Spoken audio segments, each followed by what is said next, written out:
Corporation, and Wood worked at Douglas, and actually the boss of Dr. Wood was working under the two people that Tompkins was directly working with, and these were, as I mentioned earlier, a Dr. Klemperer and an Elmer Wheaton. Both of them were involved in research in anti-gravity, and Dr. Wood worked under them in terms of his boss being under these two people. So Wood was able to confirm that, in fact, Tompkins did actually work at Douglas under these people that we know now from the documentation actually were working on anti-gravity. So yes, Dr. Wood is a very important part of Bill Tompkins' testimony, just because he also worked at Douglas and has been very interested in the UFO phenomenon ever since. So this design that I'm looking at here, the 1954 Douglas aircraft advanced design, it specifically calls this part of a battle fleet. So this craft here, which is quite large, this was armed? There were two designs here. One was the elliptical shaped or the cigar-shaped space carrier. Right. Its primary function was to carry the anti-gravity scout craft, if you like, and then the space cruiser, which had all the advanced weapons that the Navy was aware of at the time and was building at the time. Now, this is where it kind of gets to be very, very interesting, because according to Tompkins, the Navy was being helped by Nordic extraterrestrials. That throughout this entire period in the 1950s, he says that there were Nordic extraterrestrials that actually had infiltrated into the Douglas Aircraft Company and were giving Tompkins assistance in coming up with the designs for these battle groups.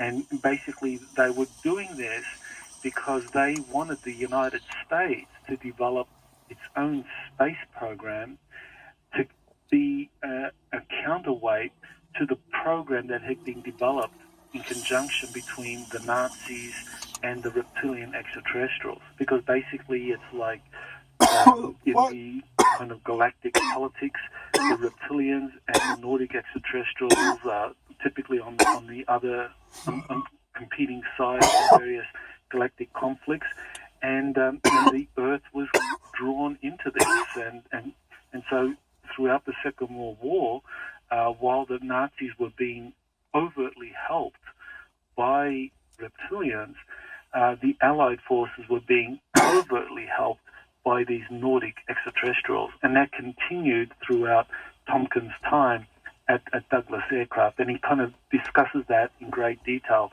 in his book Selected by Extraterrestrials.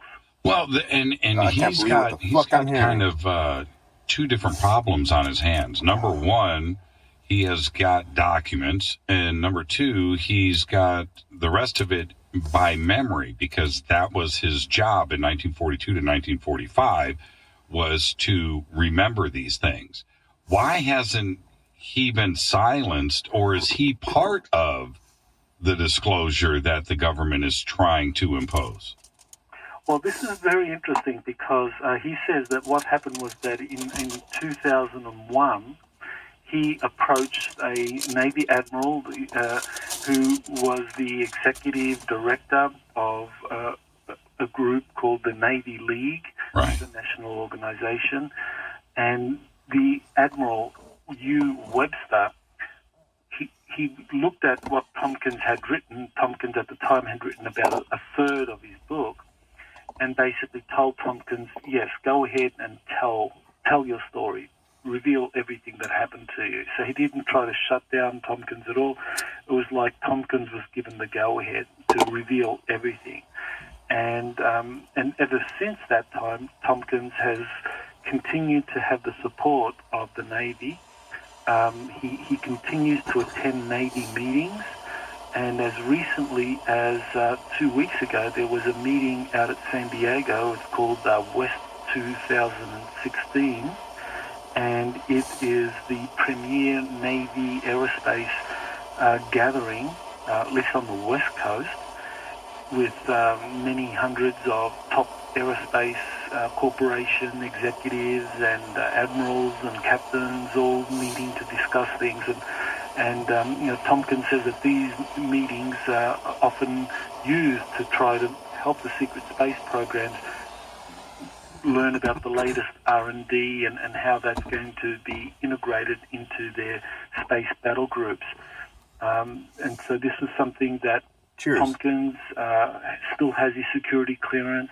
He's still given access to some of the high-level meetings, dealing with these space programs.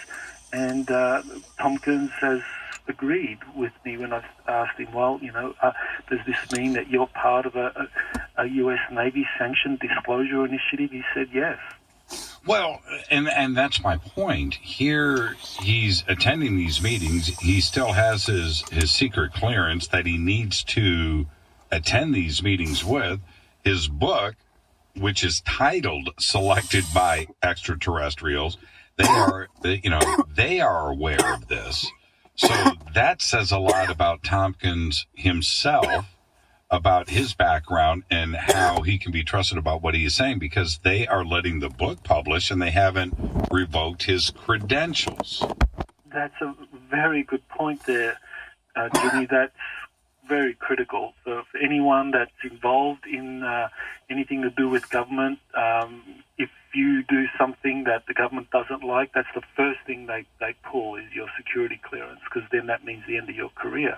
But in fact, Tompkins, as I said, up until 2 weeks ago, that West 2016 conference, Tompkins attended. So that means that he is genuinely doing what he's doing with the full mini approval 3-gram slab, and I'm dabbing like I don't give a fuck. Understand and have been kind of read into these top secret programs. What have you done to explore the possibility that maybe everything that he is disclosing is 100% disinformation, and that he is a tool and that they are using him for this? Well, that's always something you need to consider. But the thing is, straight off the bat, just the involvement of Dr. Robert Wood, right, who did work at Douglas. So, Dr. Wood vetted Tompkins very closely, because Dr. Wood is really the premier document specialist, especially when it comes to these covert programs. Many people are aware of the Majestic documents, which Dr. Wood has vetted along with his son Ryan. And Dr. Wood basically vetted Tompkins very rigorously. And, the guy worked for McDonnell Douglas for 43 years. And, he has a PhD, and he was kind of a top-notch scientist. So he knew the kind of questions that needed to be asked to vet him. And at the end, Dr. Wood was so impressed with Tompkins' replies and knowledge of what was going on that he said, well, I'm going to help you get your information out. It's just so good. It's so important. And so he said that he took up the job of being the editor of Tompkins' book. Now, so I'm very confident that Tompkins' information is very genuine and is not part of some kind of disinformation program. Operation High Jump has been one of the most discussed subjects in our circles, except there's just not a lot of information out there. We have a couple of newspaper releases that are, decades old now. We've got a couple of quotes purported to have come from Admiral Byrd. Are we on the brink of some major disclosure coming from Tompkins about actually what did occur down in Antarctica? Well, what Tompkins has revealed of Antarctica is based on what he has heard from other sources. That is not something he was directly involved in at the time. This was